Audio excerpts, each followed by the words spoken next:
Regardez le joli sourire Béatrice, ça va? Ça va, Il faut merci. dire qu'on va parler aujourd'hui de l'un des plus grands photographes du siècle passé, du XXe oui. siècle déjà, Irving Penn, qui aurait eu 100 ans aujourd'hui, c'est ça?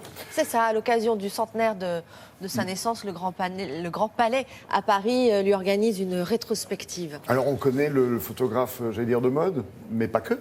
Mais pas que, oui, c'est ça qui est très surprenant. Les photos de mode d'Irving Penn, vous les avez certainement croisées, surtout si vous aimez la photographie, parce que ce sont des clichés qui sont extrêmement connus et souvent, comme la photo, ça reste en mémoire. Parce qu'il est très très fort pour, vous savez, les Américains font ça, les artistes du pop art aussi font ça. C'est cette image qui vous capte et dont on se souvient tout le temps. Il faut dire que lui, il a un sens particulier de la photo. Déjà, c'est un artiste. Au départ, avant d'être photographe, c'est un peintre, c'est un graphiste. D'ailleurs, il a commencé graphiste pour le magazine Harper's Bazaar avant de travailler comme photographe pour Vogue. Et ça se voit. Je ne sais pas si vous vous souvenez, en France, dans les années 90, Jean-Paul Goud qui faisait des pubs pour les grands magasins. Oui, bien sûr, il y a quelque chose de très graphique, de très comme ça. Lui, il a fait ça aussi, sauf que... C'est ce qu'il fait, c'est sa recette en fait, pour réussir un cliché, pour qu'on le retienne, comme vous le disiez si bien. Exactement, il faut que la photo tout de suite qu'on s'en souvienne, parle, comme on nous dit. parle. Exactement.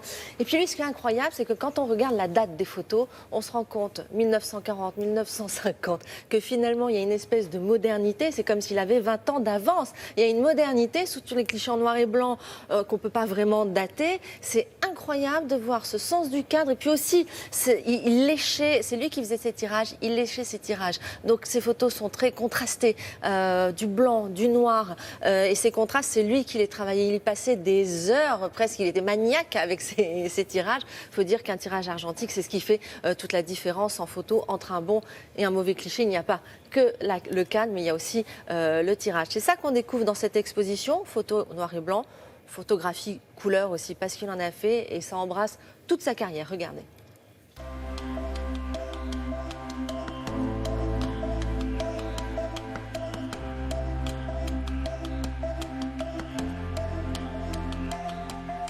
Depuis 2012, le Grand Palais a initié une série de rétrospectives des grands maîtres de la photographie. Irving Penn, à l'évidence, fait partie des plus grands maîtres. Il était donc légitime et nécessaire de présenter ce qui est la première rétrospective depuis la mort de l'artiste en 2009. Irving Penn a travaillé essentiellement pour le magazine Vogue à partir de 1943 et donc il a eu accès à de très grandes personnalités dont on va reconnaître certaines icônes. Le portrait de Pablo Picasso avec cette focalisation sur l'œil hypnotique du grand maître. Le premier portrait d'Yves Saint Laurent en 1957 alors qu'il vient de prendre les rênes de la maison Christian Dior. Mais aussi le portrait d'Audrey Hepburn, Marcel Duchamp, Alfred Hitchcock, Salvador Dali et bien d'autres. Irving Penn a touché à plusieurs genres dans la photographie.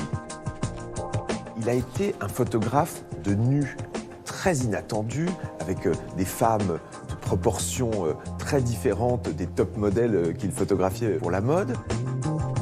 Il a été un véritable peintre en photographie avec ses natures mortes en couleur et natures mortes en noir et blanc, révélant la poésie, y compris des objets les plus repoussants. Il y a une série sur les mégots de cigarettes d'une très grande poésie, d'une très grande beauté. Irving Penn n'est pas seulement un photographe qui travaille avec les yeux, mais il travaille aussi avec ses mains. Il passait la moitié de ses semaines à faire lui-même des tirages. Et on voit par exemple 4 tirages successifs de la même image. C'est-à-dire comme Monet a fait 38 cathédrales de Rouen, eh bien Irving Penn a repris ce cliché de 1949, Girl Drinking, plusieurs fois, travaillant en fait ses couleurs noires et blanches comme un peintre travaille sa palette. Irving Penn, enfin, est aussi un découvreur d'autres civilisations, d'autres cultures. Dès 1948, il va photographier dans les Andes, au Pérou, les gens les plus simples. Toute sa vie, il aura mélangé les sujets les plus glamour aux sujets les plus quotidiens. Dans le monde de Penn, il n'y a pas de hiérarchie, Il n'y a pas de sujet plus noble les uns que les autres. Tout peut être beauté et tout peut être poésie. Et c'est jusqu'à fin janvier au Grand Palais. Au Grand Palais, c'est la première fois qu'une exposition photo occupe autant de place à Paris.